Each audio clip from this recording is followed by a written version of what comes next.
So hello guys, pumunta pala kami ng Korea na hindi gumagamit ng passport. 뭐라고? 대화잖아 내가 여기 있잖아 너의 입술로 말을 해줘 Say yes, say yes 나도 모르게 너에게 가고 있나 봐 부는 바람에 내 맘 전할래 Love is true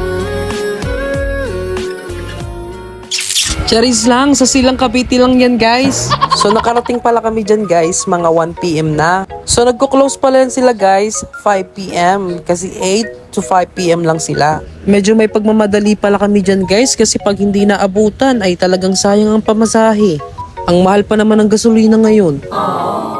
So guys, nandito pala tayo ngayon sa Korean Temple dito sa Silang Cavite. Ano, pasukin na natin? Ano, tara? So pagpasok pala namin dyan guys, bumungad agad sa amin yung mga napakagandang structure na-inspired sa mga Korean designs. Sobrang nakakabilib guys kasi unusual yung mga ganong designs. Kaya kapag pumunta kayo dyan talagang maa-amaze kayo. Kasi parang nasa Korea talaga kayo guys. Kaya recommended talaga to sa mga gustong ma-experience yung Korea. Or gusto lang may pang-post or pang-prank. Sabi nga ng katrabaho ko, pumasok lang to nung nakaraan ah. Tapos ngayon nasa Korea na. As in, napaniwala siya guys. Buti na lang pinanood niya yung video na in-upload ko.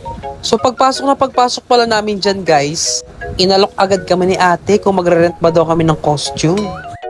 Sabi ko, wait lang te, hayaan mo munang tignan ko ang paligid. Sabi ni ate, swerte kayo, hindi masyadong marami yung mga nagpupunta dito ngayon. Kasi mas mapapahaba yung gamit ng mga costume. Kasi kung nagkataon maraming tao, 30 minutes lang yan pwede gamitin guys. Kasi pag lumampas ka, magdadagdag ka ng another 150 pesos. Grabe ang negosyo.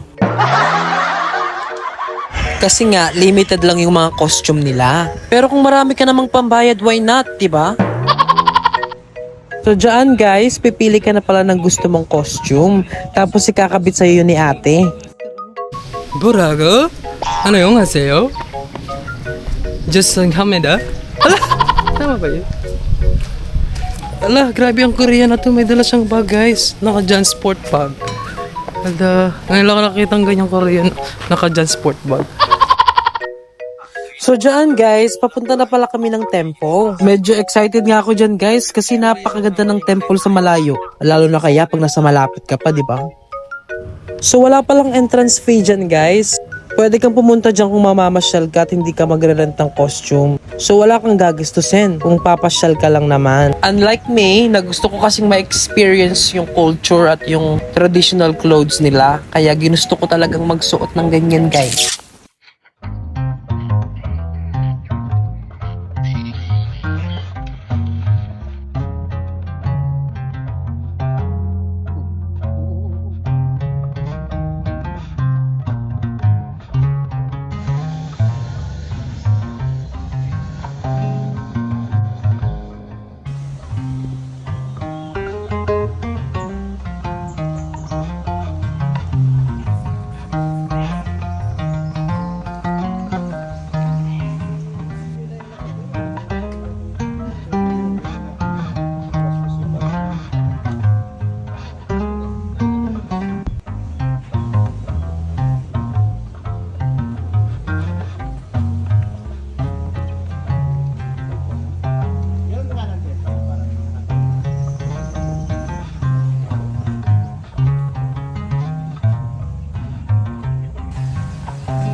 Taray, may fa-fight scene. Alam mo talaga no? Movie. Hanggang dito na lang siguro guys. Kung meron kayong mga katanungan about sa pinuntahan namin na to, wag po kayong mahing mag-comment or mag-message sa akin. And don't forget to like, share, and follow. At abangan nyo pa po ang aking susunod na mga vlogs. Maraming salamat sa panonood. Have a blessed day always. Bye-bye! Mahalo!